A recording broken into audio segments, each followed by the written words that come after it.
Good morning, everyone. Hope you are all well and staying safe. Welcome to our all-age worship service this morning in the Girlington, Heaton and Manningham parish.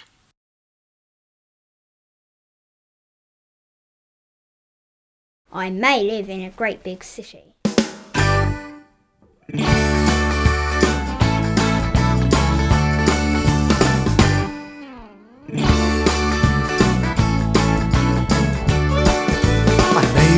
In a great big city. I may live in a village small. I may live in a tiny house. I may live in a tower tall. I may live in the countryside. I may live by the sea. But wherever I live, I know that Jesus also lives with me. But wherever I live, I know Jesus lives with me. I may live in a great big city. I may live in a village small. I may live in a tiny house. I may live in a tower tall. I may live in the countryside. I may live by the sea. But wherever I live, I know that Jesus also lives with me. But wherever I live, I know Jesus lives with me.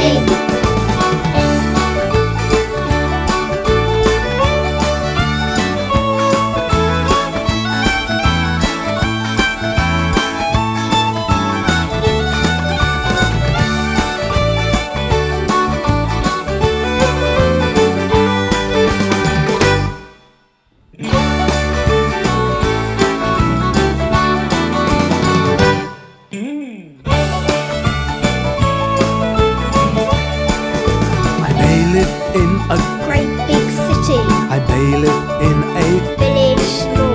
I may live in a tiny house. I may live in a tower tall.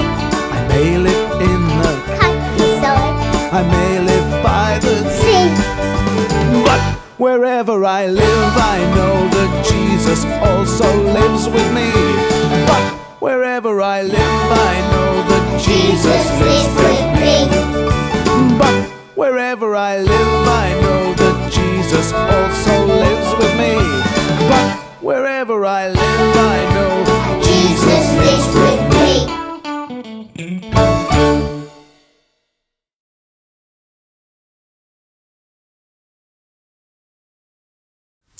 Well, good morning and welcome to our all-age worship this morning from the parish of Girlington, Heaton and Manningham. And it's lovely to have you with us, whether you worship with us regularly in the parish or whether you're visiting through our YouTube channel, you're very welcome. I'm going to think a little bit just at the start of the service about worshipping in our homes and what that's like. And we've just listened to a song that said, you saw lots of pictures of the people in the parish or their different homes. It doesn't matter where we live, what our homes look like. Jesus is with us in those homes. And we're going to invite Jesus into our space now as we start worship this morning. So you might like to think about going to get something from around your house. It might be that you've got a Bible close by, or a candle, or a cross, or something that you can bring into your worship space this morning to remind you that Jesus is with you in your homes, even though we can't be together in our churches where we have all those symbols around us. We can invite Jesus into our homes and we can worship together in our homes on a Sunday morning or any day of the week. And if you want to go and do that, I encourage you to just go off now and find those things, a Bible or a cross or a candle, something like that. And I'm going to put some things on this table that I've brought with me. So this is my Bible, and this is a special Bible to me. It was given to me when I was a reader, and I like this Bible, and it's got bits of paper in it, but things that God has said to me perhaps over the years, or things that people have said to me that I've written down, are in this Bible. So I'm going to use this Bible on the table there. What else have I got? This is a cross, and we brought this cross back with us from the Holy Land last year, almost exactly a year ago. We were there in May last year, and it says Jesus on it. And we bought that in a fair trade shop in Bethlehem. So that's my cross. And I've got a little candle, and in a moment I'm going to light this candle, and we'll just use that as a symbol of God's presence with us as we worship this morning.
So hopefully you've managed to find something that you can bring in your space, and it doesn't matter where you put it. You don't have to have a table like this. You could just have it next to you.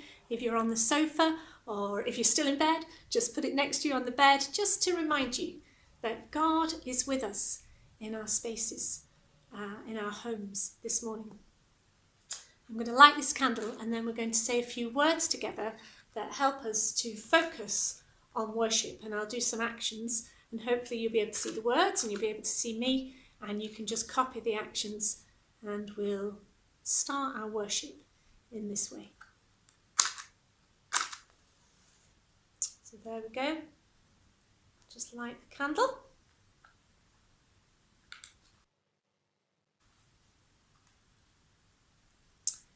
And we'll say these words together. We have come together in the name of Christ to offer our praise and thanksgiving, to hear and receive God's holy word, to pray for the needs of the world, to seek forgiveness for our sins, that by the power of the Holy Spirit we may give ourselves to the service of God. Amen.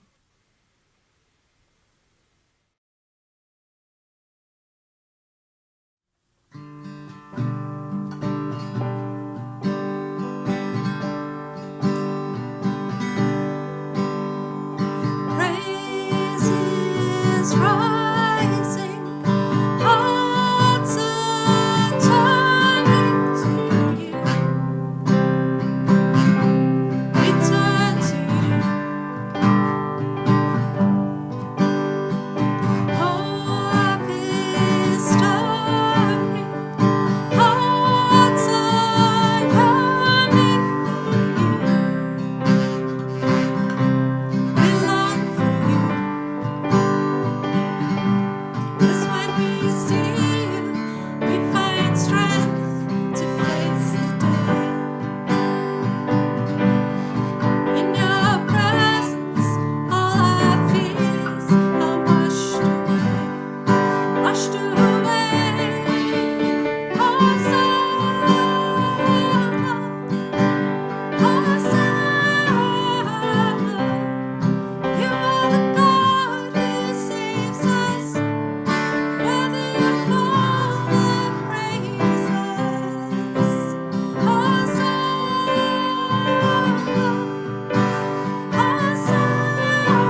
So as we said, the theme today is about our homes, and we're going to be listening to some stories about when Jesus went to some people's homes.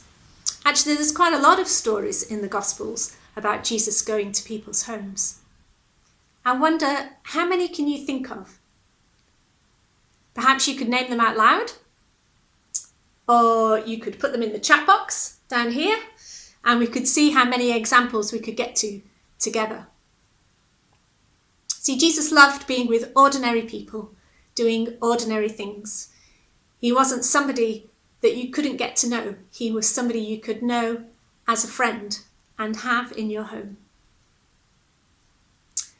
In the stories that we're going to be listening to, one of them he was invited into somebody's home, and in the other one, he invited himself into their home. Let's listen to the stories.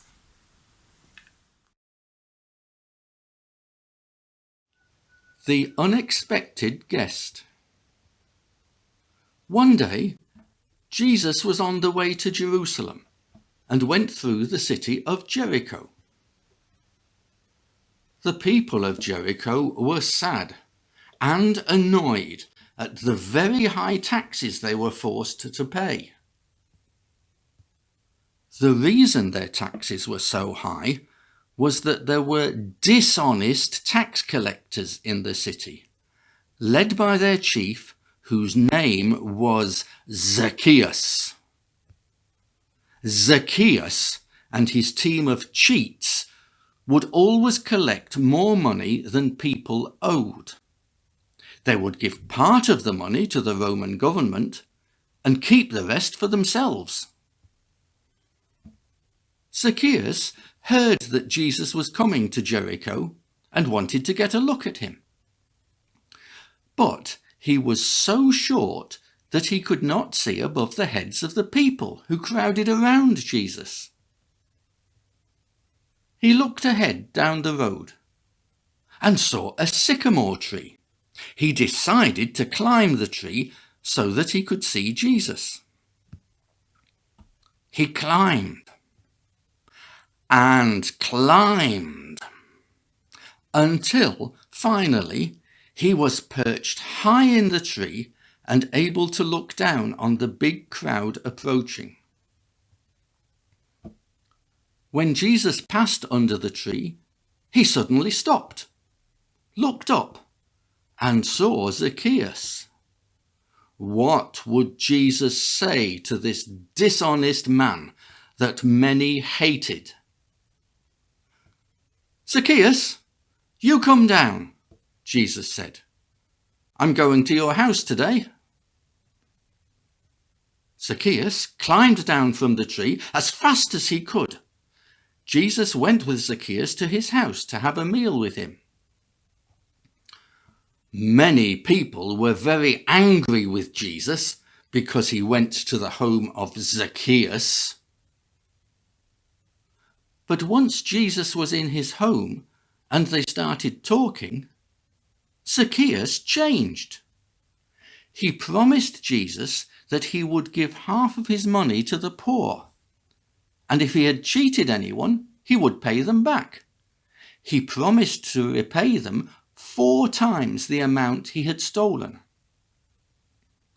That day, a lot of people in Jericho had their money repaid, and much more than was stolen from them. Zacchaeus was happy too. Jesus had changed his life. Well, the story about Jesus going to Zacchaeus' house has a happy ending. He didn't invite Jesus in, but somehow Jesus knew he really wasn't all that happy. Despite his money, his big house, his expensive clothes and good food, Zacchaeus was lonely. Nobody liked him. And he couldn't forget all the people he had cheated. His mind was never at peace, and he was always wondering who might try to get revenge. He also wondered what God thought of him. He knew the religious people thought he was a sinner because he worked for the Romans and was dishonest. So when Jesus invited himself in, Zacchaeus was so surprised, he said, sure, it really was an honour to have a popular guest like this in his house.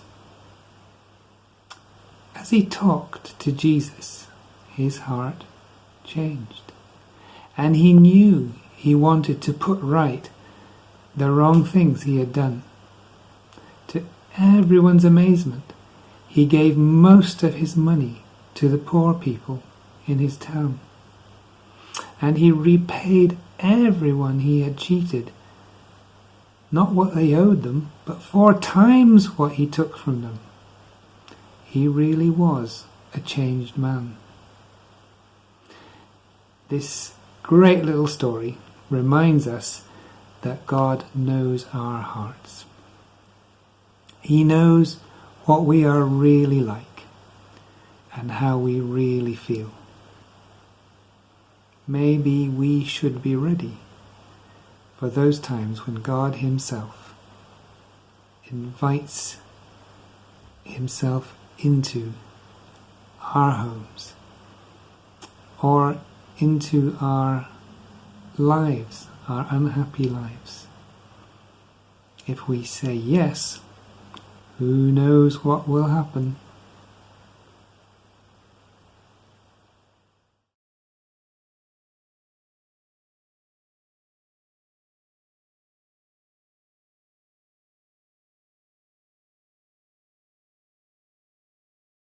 Hi there, we're going to make a cross that we can use maybe for that special space in our house where we feel we want to meet with God. Could be somewhere in our bedroom or in our living room, and a cross can always help. So this is a really easy cross to make. It just needs some simple folding and tearing or cutting. So start with this top corner here, fold it down over to the side. You don't have to be too accurate in what you do because crosses are a bit rough and ready. They weren't built to be nice things, even though often we make them look beautiful, but of course Jesus died on the cross. Then your second fold is to bring this top corner down to here and then fold that over. That's a bit like a house now. And then we want to make our third fold, which is turning into something that looks a bit like the beginnings of a paper airplane. Just bring that right over to there and fold that down the middle. So that's what you should end up with. Now, what we want to do now is tear. You can cut up here if you want a nice clean, straight looking cross. You just cut from here all the way up to the top in a straight line. Or we can tear it. It's easier to start at the thin end where the paper's thinner. It gets thicker at here. So if you're going to tear to make a rough and ready cross, just go, maybe deliberately go a bit all over the place. And just keep tearing. When you get to the hard bit, you need strong fingers, or get an adult to help you. Keep going all the way to the top. And there you are when you're done. And then we just need to unfold that. And that is our finished cross. It is a finished cross, but you could choose to use it to do other things apart from to look at. You could write on it. It's got 2 sides. So one idea might be that you use it to write things that you're thankful to God for, good things on one side, and you might want to put on the other side things that you're praying for, or maybe that you're sad about.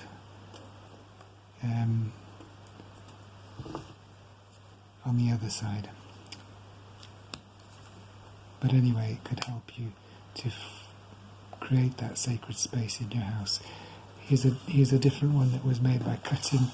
It looks a bit cleaner and sharper. Whatever you prefer. Okay, thank you. Hope you enjoyed that. Bye. I will read about Mary and Martha.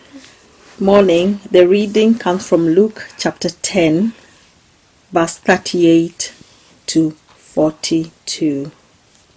The Lord and his disciples were traveling along and came to a village. When they got there, a woman named Martha welcomed him into her home.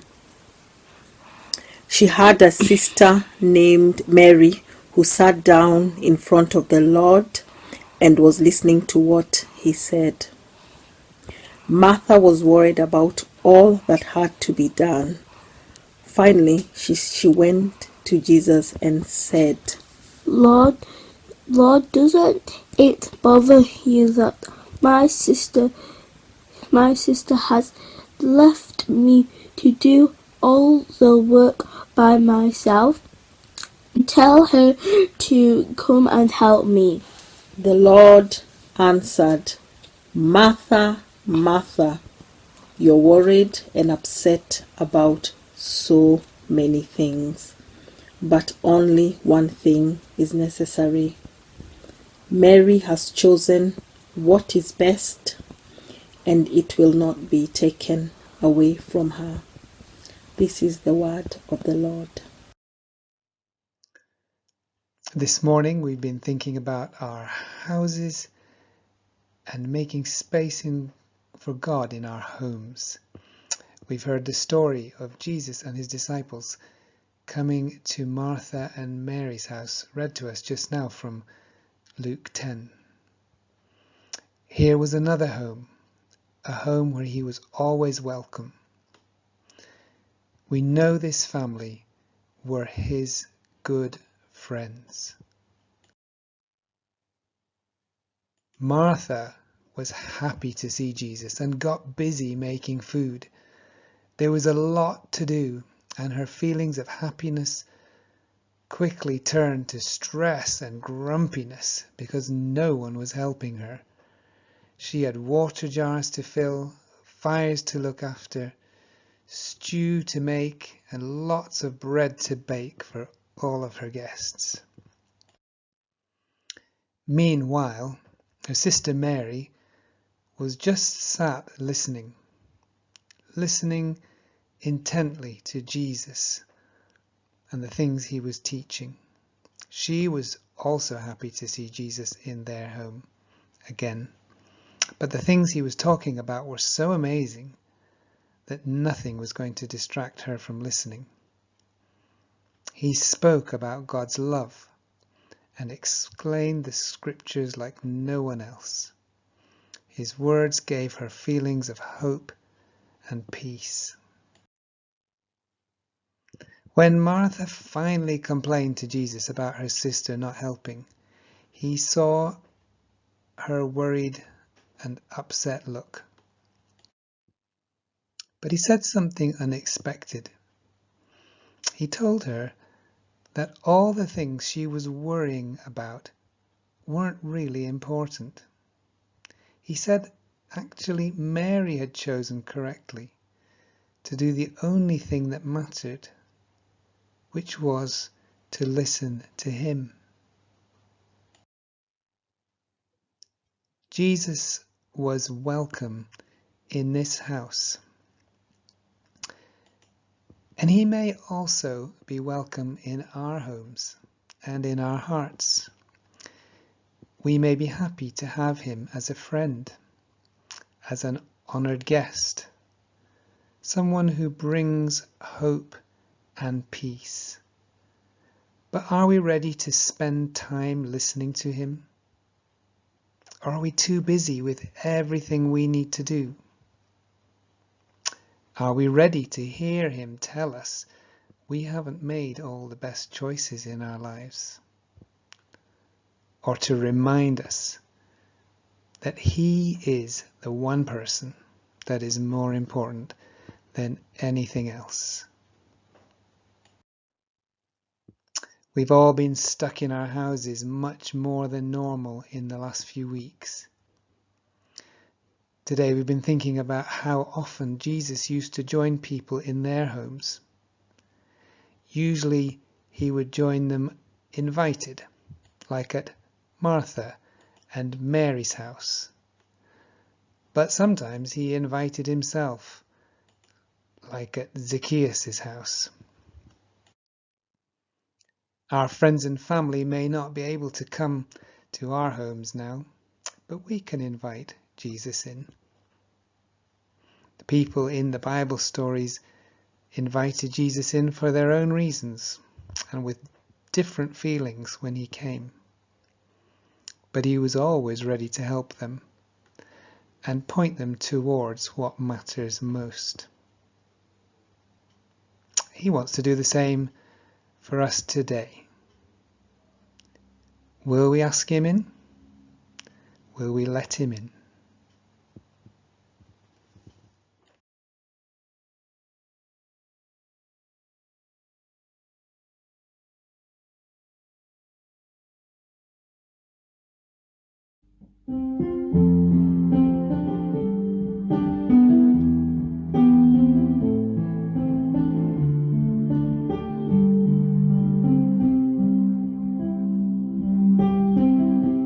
Be still for the presence of the Lord.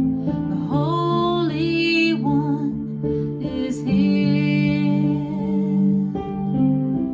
Come bow before him now with reverence and fear.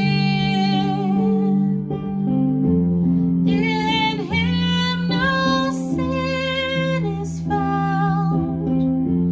We stand on holy ground. Be still for the presence of the Lord. The Holy One is here.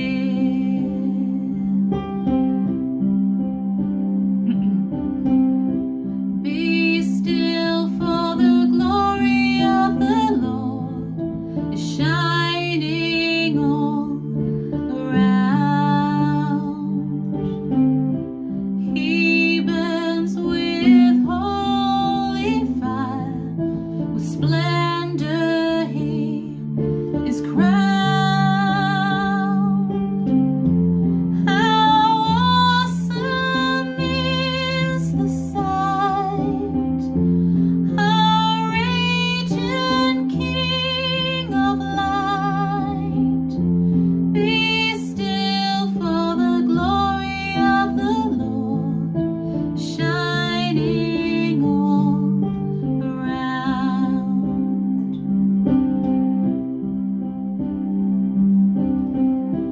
Be still for the power of the Lord is moving in this place.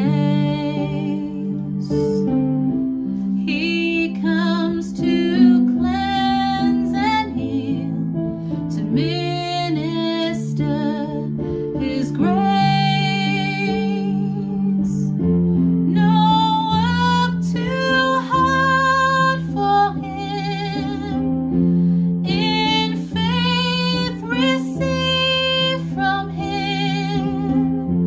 Be still for the power of the Lord is moving in this place. No work too hard for him. In faith receive from him. Be still for the power of the Lord is moving in this place.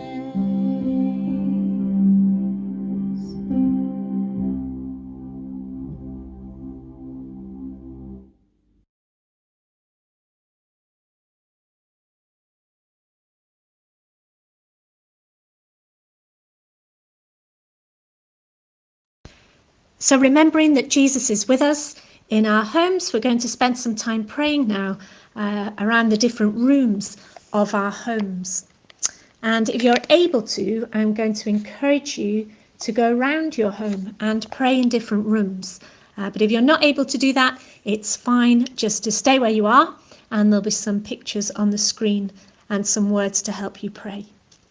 But if you're able, we're going to spend about 6 or 7 minutes in prayer And you can pray first in your living room. Pray for those who are alone in their living rooms and are feeling isolated or lonely at this time.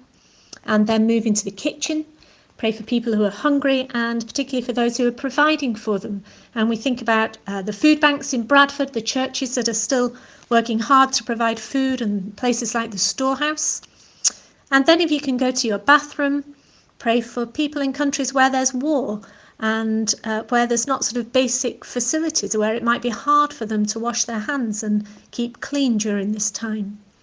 And then finish in your bedroom and pray for people who are homeless, those away from home as well, like asylum seekers and refugees. And then we'll come back together in about 7 minutes and we'll bring our prayers together in the Lord's Prayer. So just to recap, in your living room, praying for those who are lonely; in the kitchen, praying for those who are hungry; in the bathroom, praying for those who perhaps don't have enough water to stay clean at the moment; and in the bedroom, praying for homeless. And if you can take about 7 minutes to do that and come back and we'll pray the Lord's Prayer together. Okay, see you in a few minutes.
ای پدر ما که در آسمانی، نامت مقدس و گرامی. اراده تو چنان که در آسمان هاست بر زمین نیز اجرا گردد.